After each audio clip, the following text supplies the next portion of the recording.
Okay, hi everyone, and welcome to tonight's session. We're going to be looking at part 4 of the July course material. So let me just share my screen with you and let me know if you've managed to do the material. It'd be quite useful for me to know that. In fact, I'm going to just partially share my screen, just letting a couple more people in. And let me know how you found this, because the queen and pawn material that's here is really, really important to know. You'll get that a lot in games. I've had that loads of times in games. And it's one of those where you just need to know it. The knight versus pawn is more rare and it's quite tricky to understand. So it's definitely worth knowing, but the queen versus pawn is essential to know. That's great to hear you've done it, Charlie. Has anyone else managed to have a go at this? I know you guys have been busy with other things and the end of school, so don't worry if you've not managed to do it, but it's just quite good for me to have an idea of whether you've managed to go through it yourselves. So just let me know in the chat if you can, please, and you can talk if you want to say anything, if you've got any questions. I like questions. And I'm going to get my timer out as well. So the level 1 stuff hopefully is not too tricky. So we will just go through that with sort of 1 minute on the clock and then I'll explain it to you. Just reading the chat. William learnt queen and king versus pawn and knight when using Lichess practice feature. Oh, excellent. Good, well done, Aidan. You've done it as well. So don't worry if you haven't had a chance to do it. But like I said, this is essential. So see how you get on tonight and then have a go. But again, it's not about just knowing the positions. It's really important to play it out and make sure you understand. So this position here is the first one. And I'm just going to give you a minute for this. So what is the correct result? And this is a must know. So if you have this in a game, an over the board game, you've probably been playing for a couple of hours and you'll be tired and you just need to know whether it's winning or drawn. And if you do that, then it'll be nice because you can swap into this position knowing what the result's going to be. So I'll just give you a minute. I just want to try and get rid of those arrows. They're annoying me. Let's see if I can do that. I think that does it. Yeah, good. Okay, so I'll give you 1 minute. Just tell me the result and why. And also, if you have this position with white, and you know the result, then that will give you the confidence you need if you believe it's winning. So I'm getting some good answers in the chat. So please do say in the chat. For this one, it's fine to say it to everyone, but I think for the next question, let's just say it privately to me. And if you try and tell me why, then I'll know that you understand it. Just letting some more people in.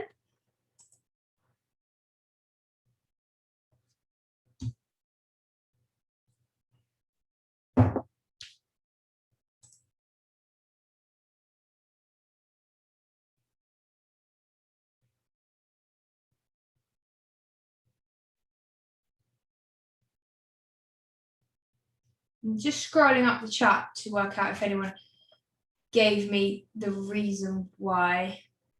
Yeah, that's good, Kush, actually. So basically in these queen and pawn endgames, it's very important where the opponent's pawn is positioned.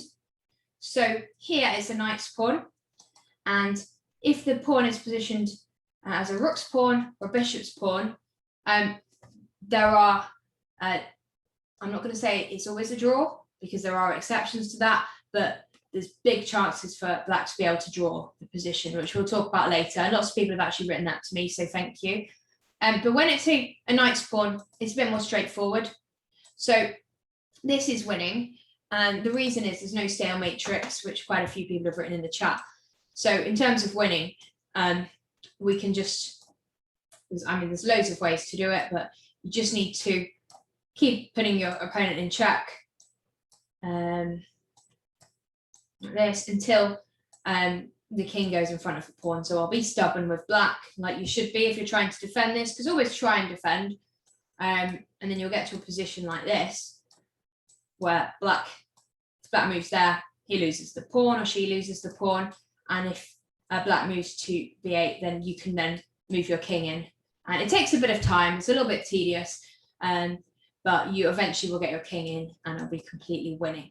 And this is essentially because there's no stalemate tricks and it's a knight's pawn. So does anyone have any questions on that before we move on? And it's fine to have questions. You thought the board was the other way around. Okay, yeah, we're looking from white's perspective. Because otherwise it would be a little bit easier, but that's fine. So it's good to have the knowledge that if it's a knight's pawn, it should be winning. Okay, I'm going to move on. We're going to go through everything, but we're going to go through the level 1 questions a bit quicker. And please do ask questions if you've got any. Okay, so now we have a position where we've got a rook's pawn. White to play. Is this winning or is it a draw? And I will say it again, I'll keep saying this. If you think it's a draw, you should obviously still play on for white, because your opponent might not know what they're doing. And if you think it's a draw, tell me why.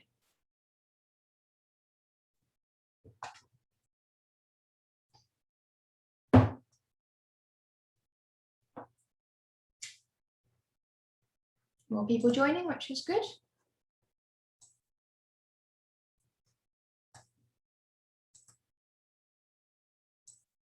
I've only got Dylan and Rock on video.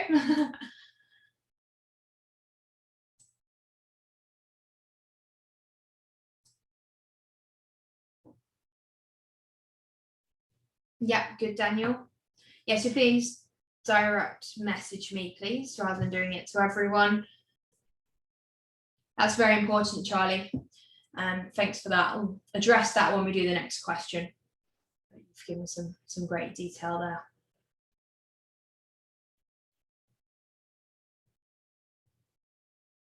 If anyone accidentally writes it to everyone, it's not a problem at all. Okay, the time has run out. I'm not giving you too much time for this because some of you have done them already. And those that haven't, you can just have a go. And if you don't understand, then you can go through it after the lesson. These are important to play out, either against a computer or against a friend or a family member, because obviously by me just saying to you it's a draw because it's a rook's pawn, you can think, oh yeah, I know it's a draw, but you have to actually understand why. And some people have correctly written the reason why. So basically, this would be the position where if it was a B pawn, white would be able to just bring the king in front. But obviously if you do that now, it's stalemate. So if black had another pawn, it would be completely winning. And you just keep that pawn on the board. Do not take it. I've had that position myself, actually. But it'd be a mistake to take that pawn and then try and win. Yeah, well done, Tori. Lots of you getting the right answer there. So it's, as Charlie wrote, it's because white's king is far away as well. Because there are positions where the king is closer than it is actually winning. And we're going to look at one of those in the next example. So I'm just checking the chat. Yeah, excellent, Ria. Yeah, she's written, usually white checks black in front of the pawn to stall promotion for a move while the white king comes closer. But obviously the king can't go to a file to the left-hand side because he's already on the A file. Okay, any questions before we move on? So we've got more people in the waiting room. It's good, lots of people here tonight. Excellent. Okay, let's move on. Yeah, exactly. If you try and make any progress, oops, let me just check. If you try and make any progress here by moving the king, it's stalemate. If you make progress with the queen or attempt to make progress, then black's threatening just to get a queen and it's a draw. So there's just nothing you can do. Okay, so let's move on.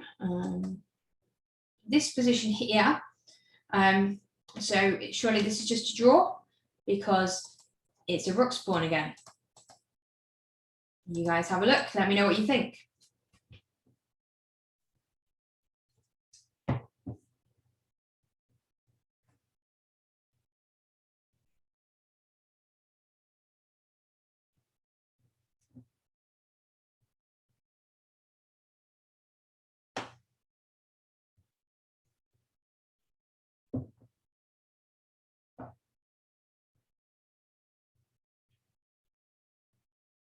Good, Dylan. Try and give me a variation if you can.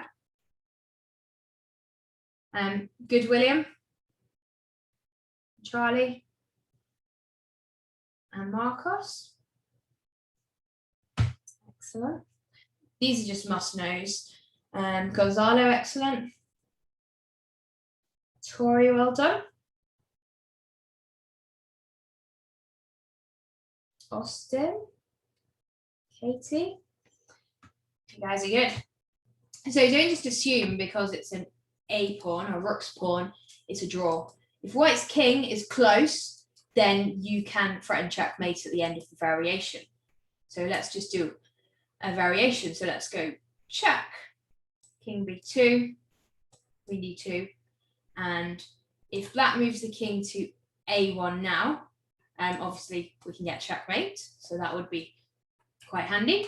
So black will try and resist that. If the black king goes to b3, then I'd very happily just put my queen here and I can put my queen on a1 and it's completely winning because my king comes in. So black's best try would be to go king b1. And now in this position, because the king is so close, and there are rules written in books about the proximity of the king, I don't really know those rules, I just calculate, and this isn't too difficult to calculate. So because the king is close, you can work out the variation if white just plays the king to d3. I believe that's checkmate in 4. So black gets a queen, thinking it's going to be a draw, but oh no, because it's checkmate in c2. And there's just nothing they can do. Getting a knight delays things a bit further, but obviously it's hopeless. Although, talking about that, we talked before about queen versus knight, and that's actually quite tricky. I was practicing that myself. There's some good technique needed to win that. But obviously when the knight's in the corner, this is pretty easy to win because black's only moves to go to b3 or to c2. And I don't need to tell you why that's winning. Okay, any questions on that? Yeah, of course, Gonzalo. Yeah, with the knight in the corner there, it's just completely lost for black.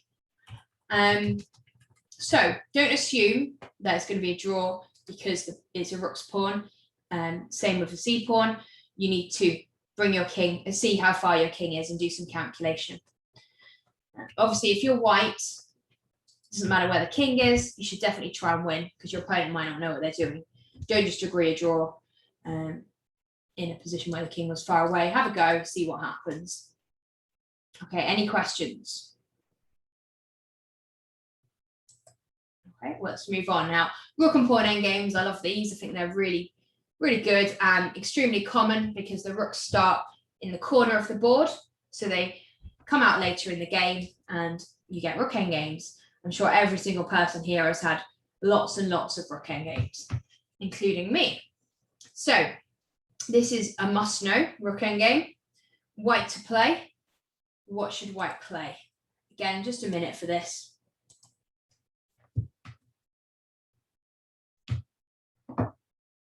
Oh, cool. I just looked and I've got more people on video. Excellent.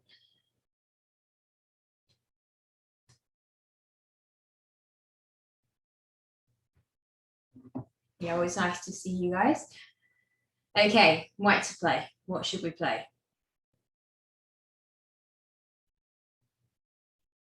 Have some correct answers coming through. Yeah, Marcos, that's good. Rowan, that's good. Charlie, that's good. William, that's good. Make sure you understand why.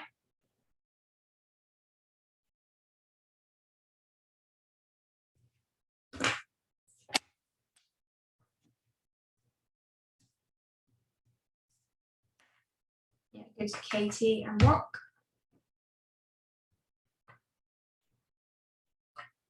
This is a really easy must know. And Rhea, well done, Rahul. So basically, we did have somebody saying rook b8, and I can talk about that in a moment. But this is just literally you move your rook to f5. Now, black's king is cut off. I like to call this sort of a wall of fire. I'll do that in, I was trying to do it in red and I forgot which one is red. There we go. Wall of fire, the king can't go there. And if black tries to make progress by pushing the pawn, then we can simply go rook f3, and after b2, rook b3 is winning. If in this position black tries to do anything else, we just bring our king in, and I'd probably come around this way, but I'm sure all of the moves are winning, and we just bring the king in, and then again it's pretty easy to win. So yeah, all these are from white's perspective, so make careful you don't get the board the wrong way around, please. So your rook f5 is very, very easy win, but you've got to know it, so make sure you know that if you haven't seen it before. Rook b8, let's just go through that. I mean, obviously that's helping black because the king wants to support its pawn on the journey. So king c5 happens, and this is just going to be a draw. Let's try and make progress, king f7. But because black's king is in the way, it's just not, you're not going to get there in time. Something like this would happen, rook g8. Here, interestingly, just checking my thinking, but I think king d3 is the easiest way to win, to draw, sorry, because if we went to b2, white can win because of king d4. So what we do is move our king to d2 to stop white's king getting where it wants to be, which is closer to the pawn. Carsten Muller talks about the body check and shielding, and that's what we're doing. So if you were black here, don't rush. Don't just think, oh, I've got to go and support the pawn. In fact, the best move here is king d3. I think king d2 works as well, but king d3 I prefer because it's the opposition, and then we'll just move our pawn next. If we go here, we can go king c2. It's a draw. So these rook endgames, people mess up time and time again, but the knowledge that rook f5 is winning is something you should know. Okay, let's move on. This position is white to play. Remember, we're looking, this is the first rank, so make sure you're not getting confused. What should white play?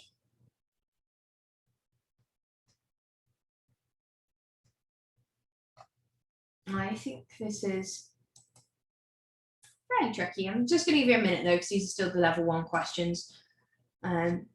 So white to play. There's only one move in this position that wins.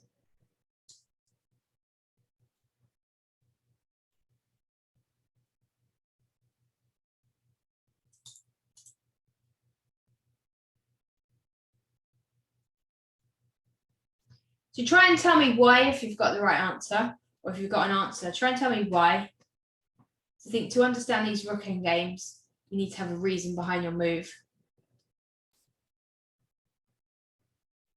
Somebody's got their name as blank.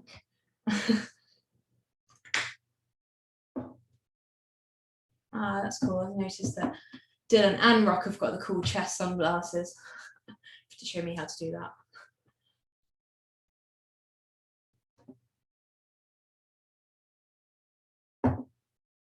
It is a win for white, but you need to tell me why. There's only one move that wins.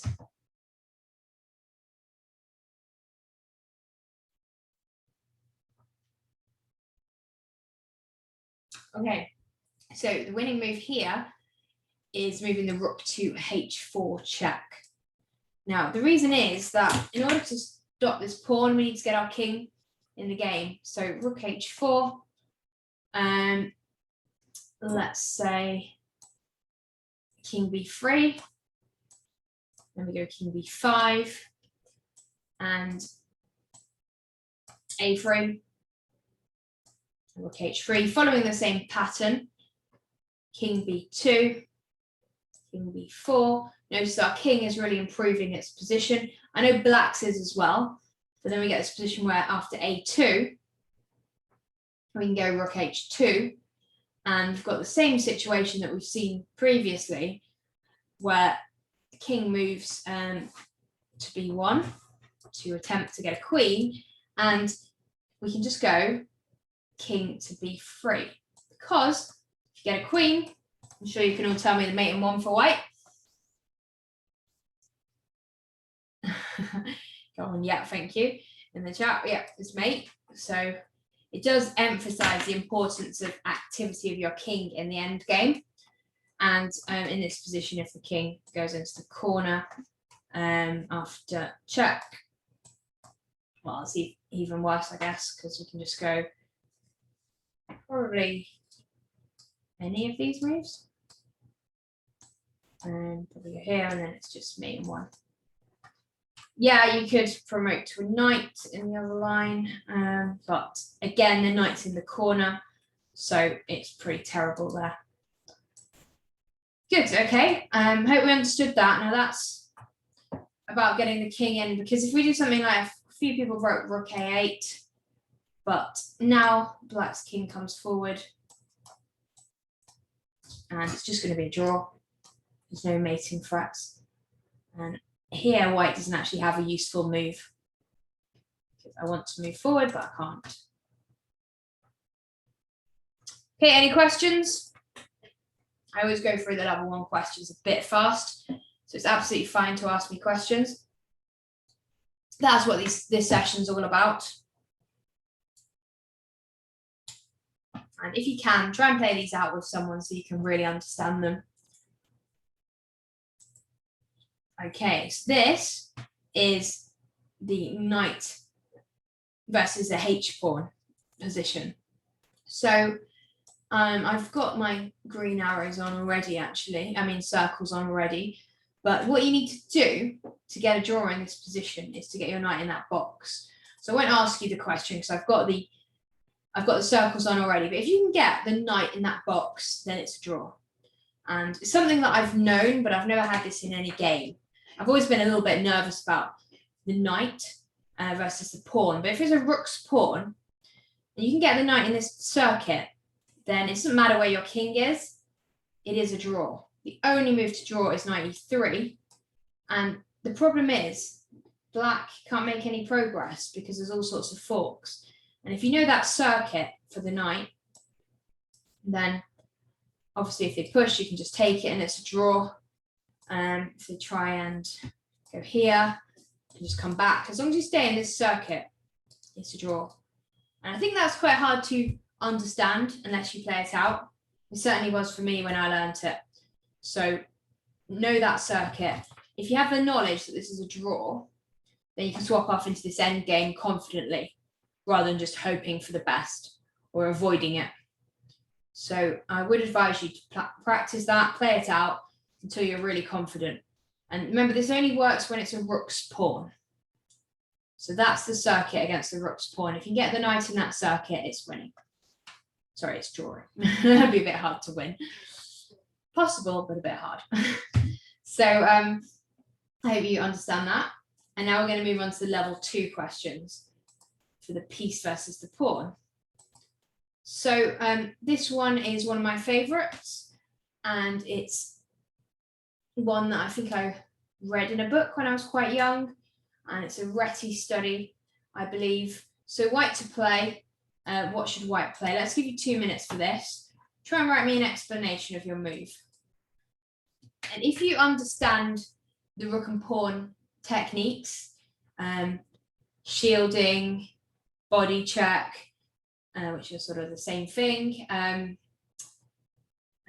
missing a word in my vocabulary. What is it? Now, there's some more ideas here that you have to know, and then if you understand them well, you can get this right. So what should we play and why?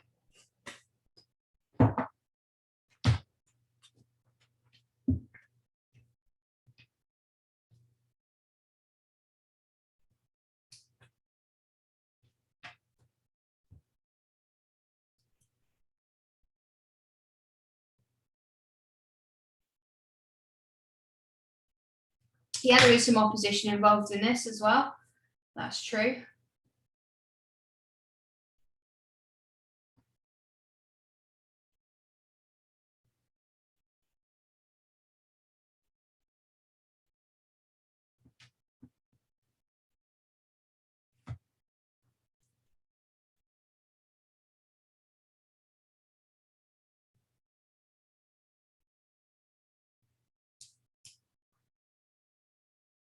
It's about getting your king to a good position and not being blocked out by black's king. So I've had a range of answers. The most common ones are king e6 and king d6. So we'll go through this in a moment.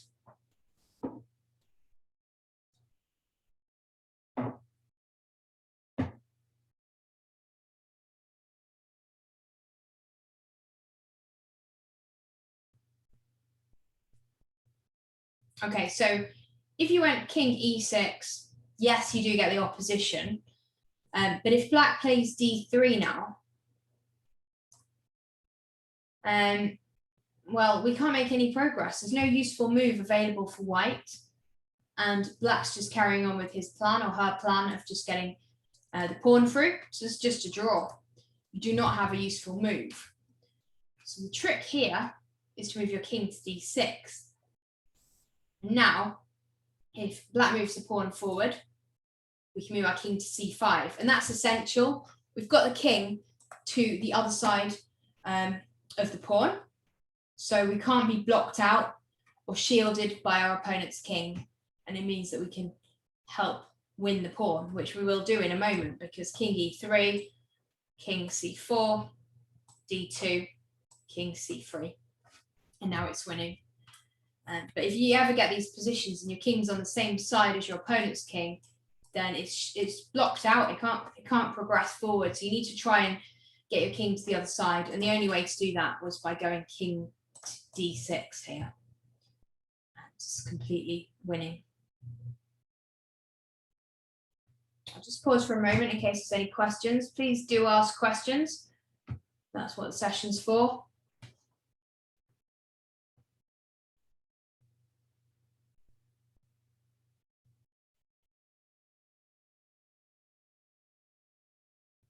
And try and understand why we're doing that.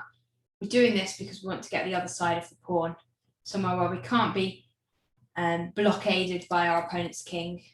Yeah, good questions are good, Rhea. Do you want me to unmute you?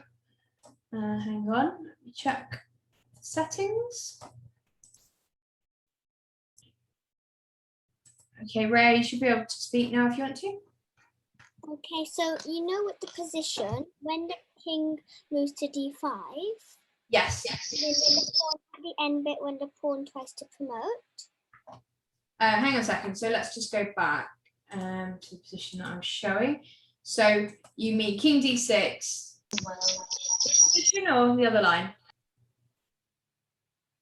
Because once I think I was in like a position like that and I wasn't that sure what to do, so I'm just asking you, like at the end bit when the pawn's like one square from promoting, and then the king moves, so it promotes. So do we take it straight away, or? Yeah, we can just take the pawn now because we've got it defended by our king because the king's come round, and then you can win. But obviously it depends on whose move it is. But here you can just take it straight away, and there's nothing they can do. Okay, thanks. Yeah, no problem. Great. Any other questions? Because questions are good. Okay, all right, we'll move on. Okay, so this is the next question. And this it's definitely very hard. It's not something that you'd be expected to know unless you've studied it. So have a think about this position, but I think this is pretty challenging. And again, the only way you're going to get this right is by calculating the most obvious move for white, which would be king g6. That's the most obvious move. If that doesn't work, then you'll need to find an alternative. And the alternative uses shielding, blocking black's king from getting across. Okay, so have a think.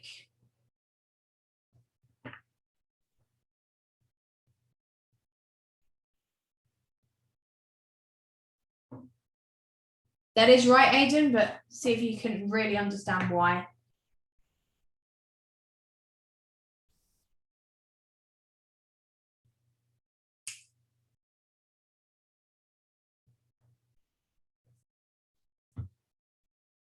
Yeah, quite a few people telling me the right move, but try and understand why. Because I think the first thing you need to calculate here is king g6.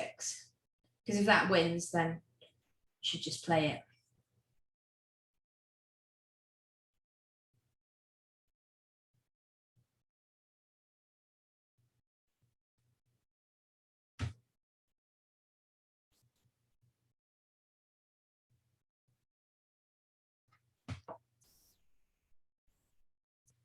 It does look like people are understanding this idea of shielding, which is great.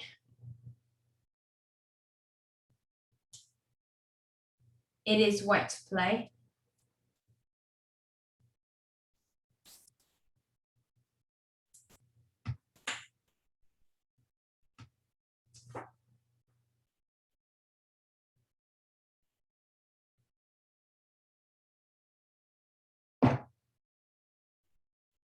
Again, if it's the first time you've seen this, I've not really given you enough time. You can go back and have a look at it after the class.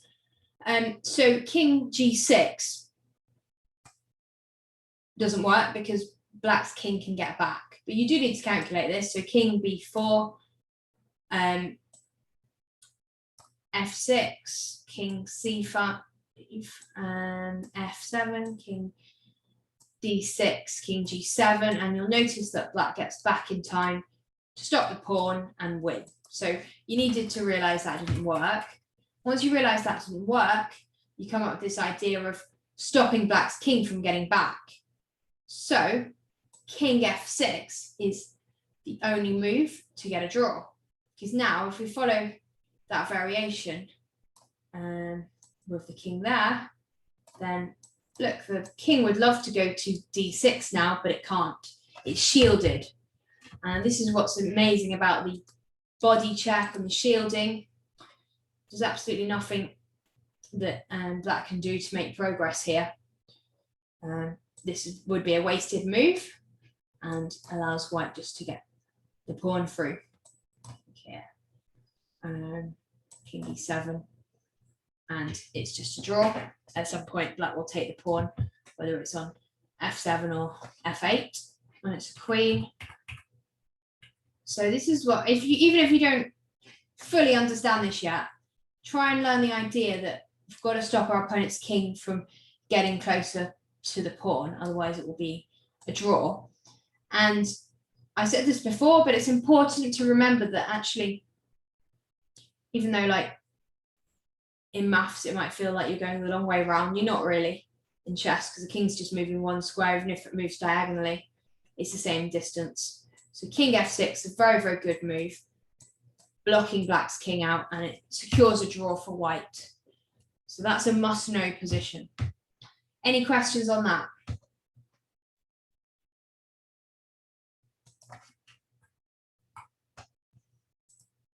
Okay, next one.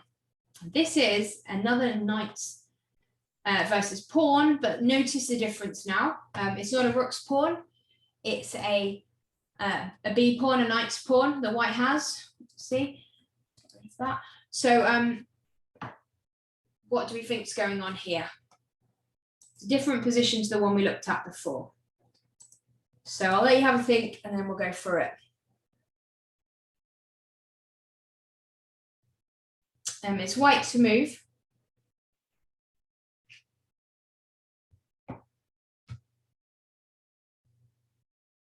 A mix of answers coming through. So white to play. What is the result?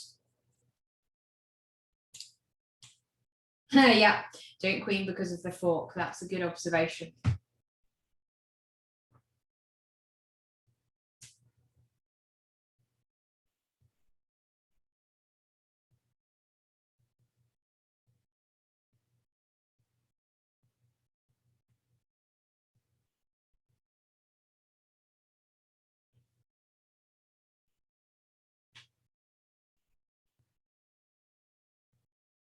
So some people have said it's an easy win.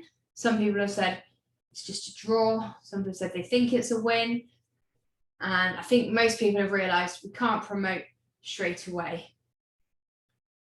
No, we're not doing training games today, William, but if anyone wants to join the premium sessions at the weekend, we've got some really good sessions going on to further this material with John Ems and Adam Hunt.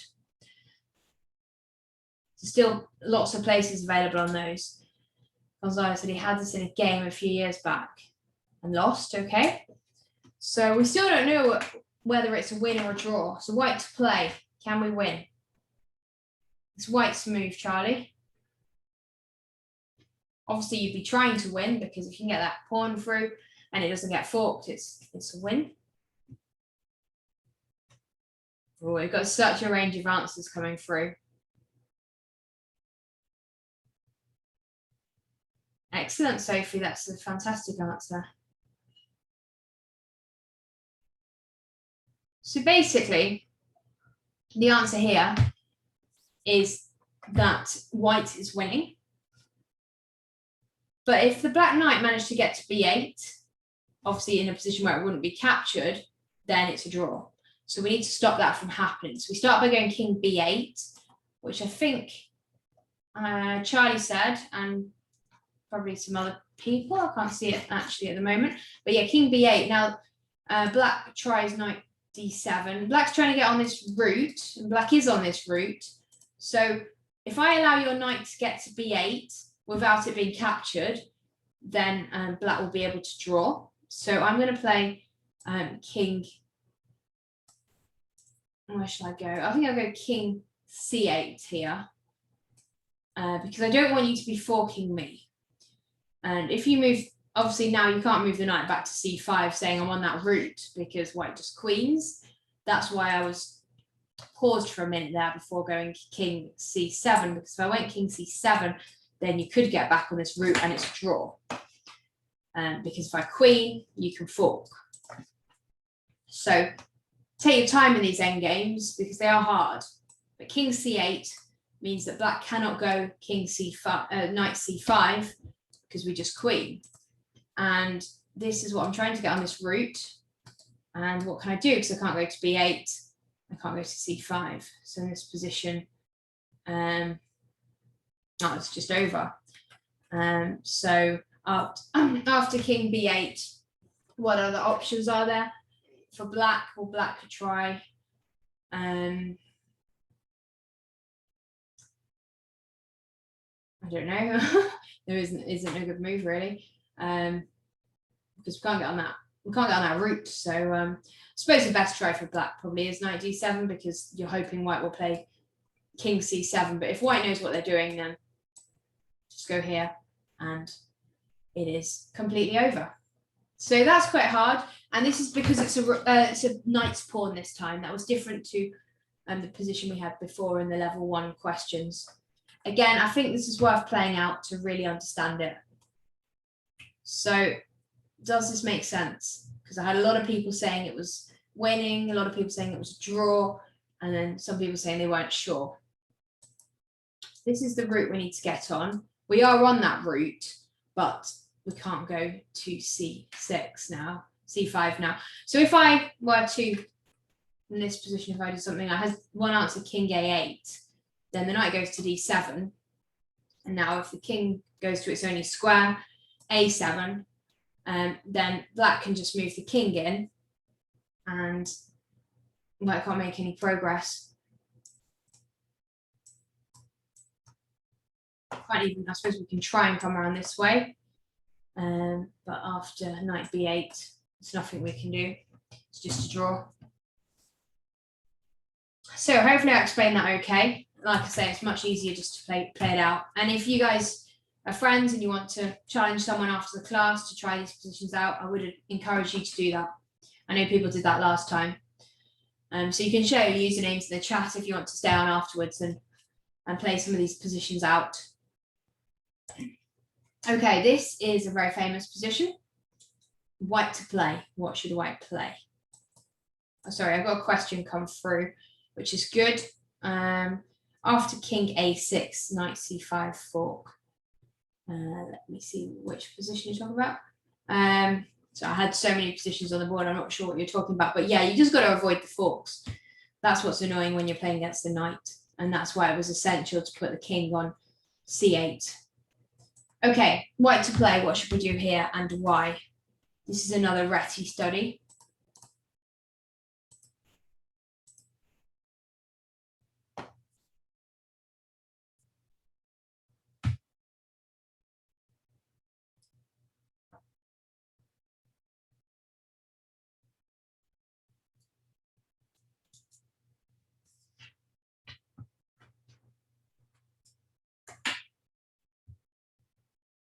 If you want more time, let me know, because I just noticed we've still got lots of time left.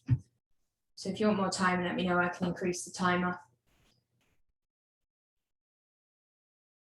Yeah, lots of people still getting their coordinates muddled up.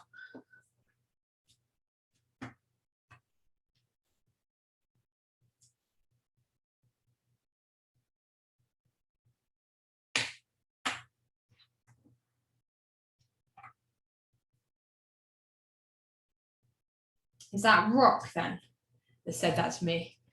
Is your blank? Is it your birthday today, Rock? Well, happy birthday. Excellent. I hope you enjoy the celebrations. Oh, it's tomorrow. Well, have a lovely birthday. Happy birthday, Rock. It's just he has a name which is blank on here. How old are you? 10. Oh, double figures. Okay, bye. Thanks for joining. I'll see you soon. Okay, I think you guys are finding this one a bit hard, so I'm going to add a bit more time on, because we do have lots of time left. There you go, another 3 minutes.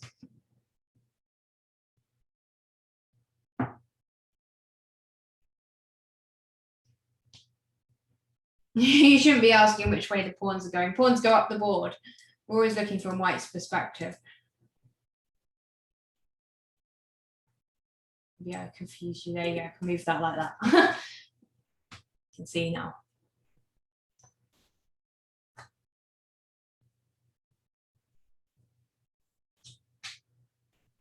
Yeah, I always set them up from white's position, from white's perspective, but I do understand how it can be confusing because I didn't have the thing on.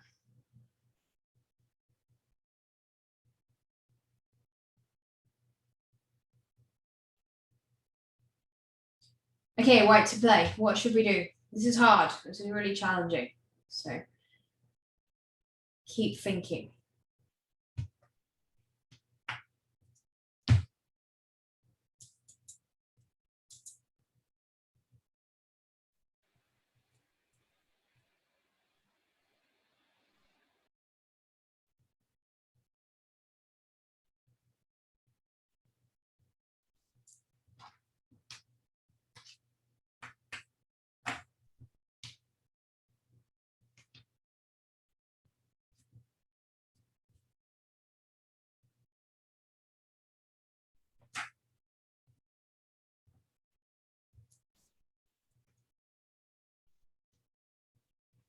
We've got a range of answers here. Some people saying it's a draw. Some people saying it's winning, and a range of different moves. I mean, obviously, if you had this position with white, you would try and win, because if you wanted to draw, you can just take the pawn. So white should be trying to win, but we need to know why.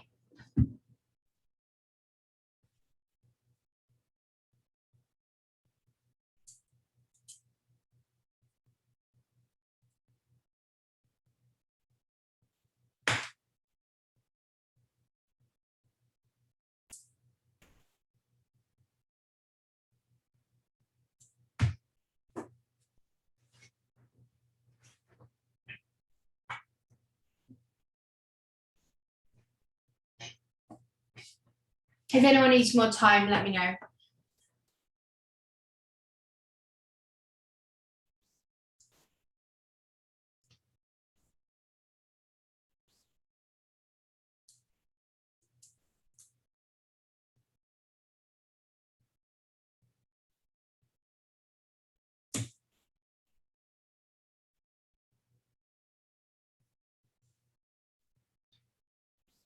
Does anyone want more time?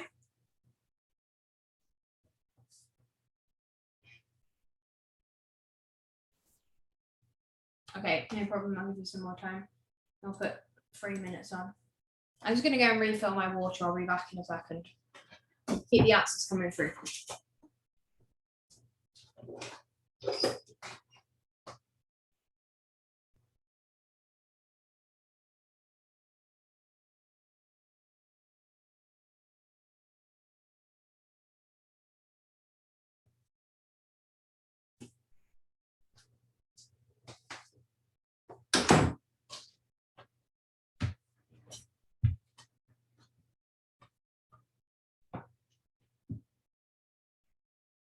Lots of people claiming to be the host. Okay, keep thinking, because I don't know if I've had any correct answers yet.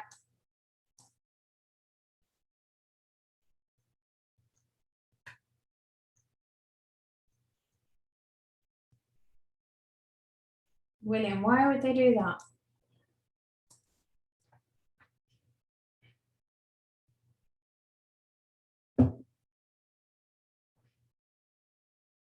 I'm sorry, yeah, well done, Aidan. You did get it right. So you might be the only person so far.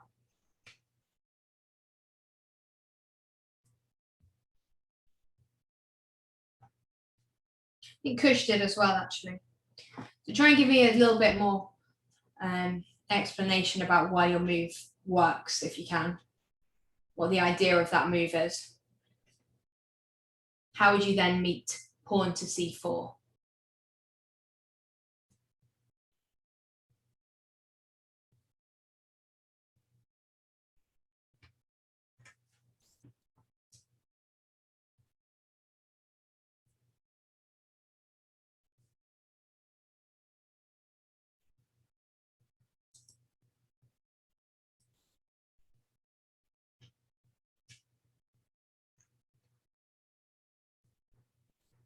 Just retype your answer, please, Marcos, because I can't see it at the moment, so I've had so many answers through, and then I can let you know.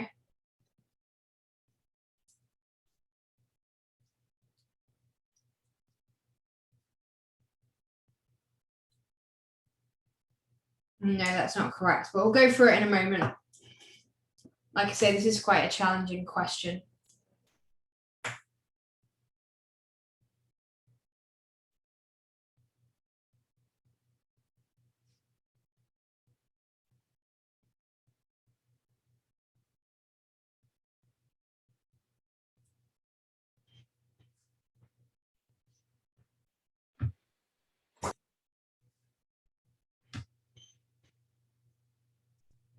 Okay, so I've had rook to h4, rook to c1, rook to g4, rook to c2, and I think rook a4 as well. So they're the candidate moves. Anyone else want to tell me another move?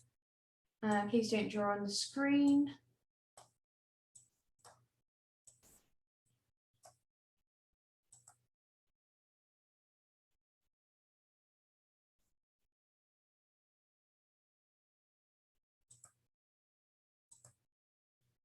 I just need to get rid of that mark on the screen.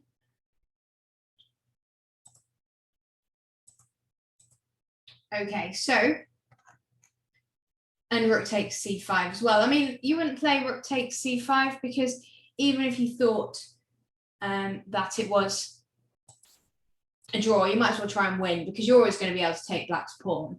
So you need to at least try and win this position.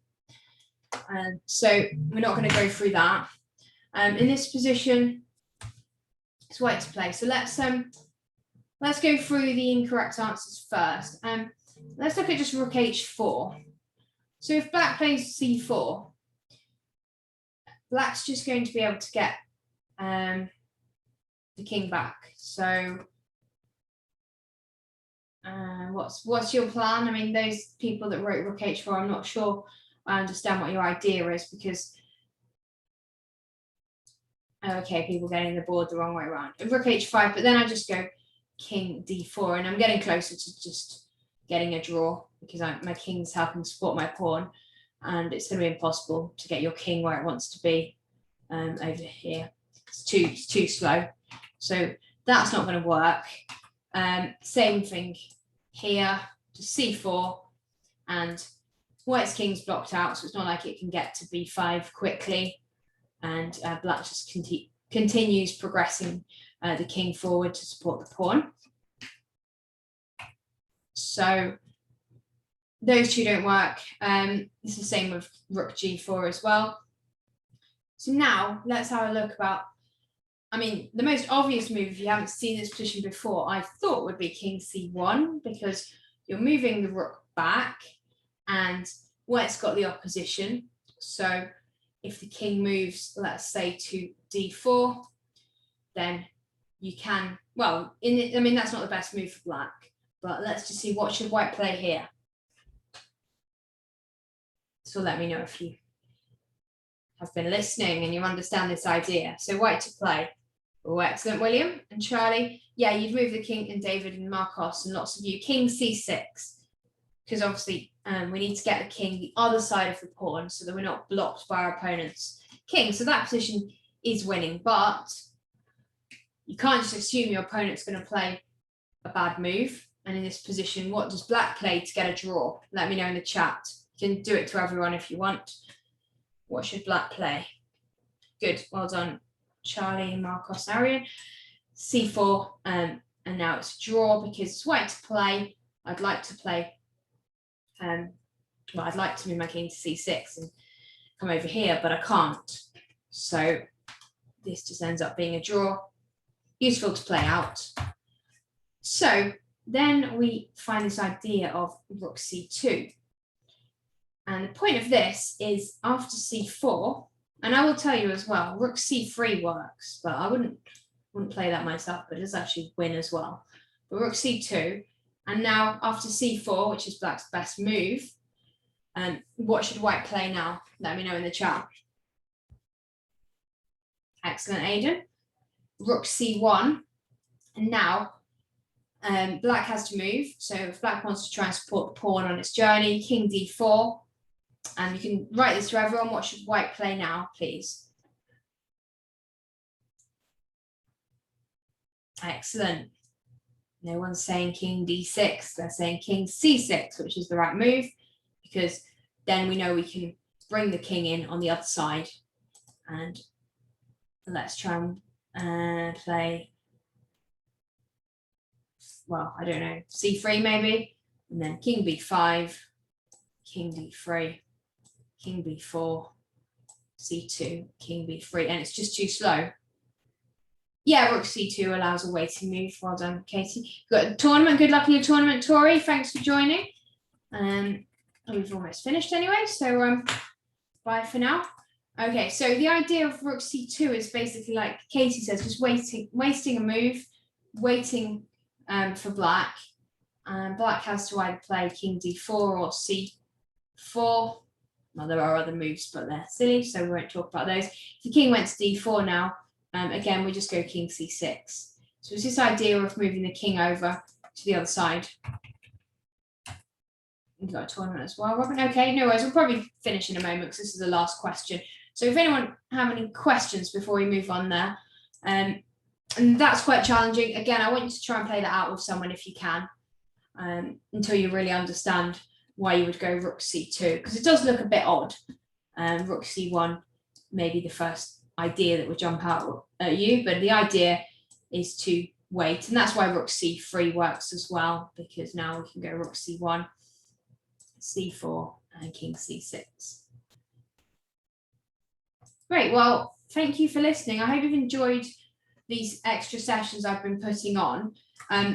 Next weekend we'll have the plenary session, and we'll be going through some other material there. And I hope you've learned lots about your end games. If you haven't had a chance to go through all this material, then go for it again now. And you can always email us if you've got any questions, anything you don't understand. We're always happy to help. And yeah, thanks everyone for turning up tonight. And I'll see you soon. Okay, bye. Bye. Bye.